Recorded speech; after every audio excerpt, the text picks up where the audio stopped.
Hi friends, எல்லாம் எப்படி இருக்கிறீங்க? இப்போ வாங்க நம்ம சோளாபுரி செய்யலாம். மைதா மாவு எனக்கு தேவையான அளவுக்கு எடுத்துக்கினேன். அதுக்கப்புறம் ரவையும் தயிரும் போட்டு மிக்ஸ் பண்ணி ஒரு 1/4 மணி நேரத்துக்கு மேலே தனியாக ஊற வச்சு அதையும் எடுத்து இதில் போட்டுட்டோம். அதுக்கப்புறம் தேவையான அளவு உப்பு, அதுக்கப்புறம் தேவையான அளவு கொஞ்சமாக எண்ணெய், அதுக்கப்புறமா வந்துட்டு தேவையான அளவு தண்ணி கொஞ்சம் மிக்ஸ் பண்ணி இந்த ஈரத்தன்மை, ஏன்னா ரவையும் தயிரும் போட்டு நம்ம ஊற வச்சோம்ல, அதில் தண்ணி ஈரத்தன்மை இருக்கும். மாவு நல்லா பிசைஞ்சு கையில் ஒட்டாத அளவுக்கு மாவு பிசைஞ்சு ஒரு 2 மணி நேரம் இல்லை 1 மணி நேரம் நல்லா ஊற வைக்கணும்.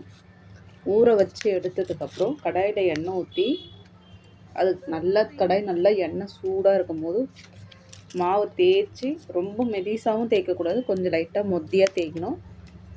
தேய்ச்ச உடனே எடுத்து எண்ணெயில் போட்டு அந்த எண்ணெயை லைட்டாக மேலே எடுத்து ஊற்றினா அந்த பஃப் அவ்வளோ வரும். கடையில் வாங்குறதோட நம்ம வீட்டிலே செஞ்சு கொடுக்குறது அவ்வளோ வரும். நல்லா கோல்டு கலரில் பாருங்கள், பார்க்குறதுக்கே எப்படி இருக்குன்னுட்டு. நம்ம கடையில் போய் உட்காந்து அதை சாப்பிட்றதோட நம்ம வீட்டில் நம்ம கையால் செஞ்சு சாப்பிட்றது அவ்வளோ டேஸ்ட்டாக இருக்கும். செஞ்சு பாருங்கள் எப்படி இருக்குன்ட்டு. இப்போ பாருங்கள், எடுத்துட்டோம். எண்ணெய் வடிகட்டி அதுக்கு தொட்டுக்க உருளைக்கிழங்கு வச்சுருந்தேன். என் பையன்கிட்ட கொடுக்குறேன், சாப்பிட்டு எட்டுனா சொல்கிறேன்னு பாருங்கள்.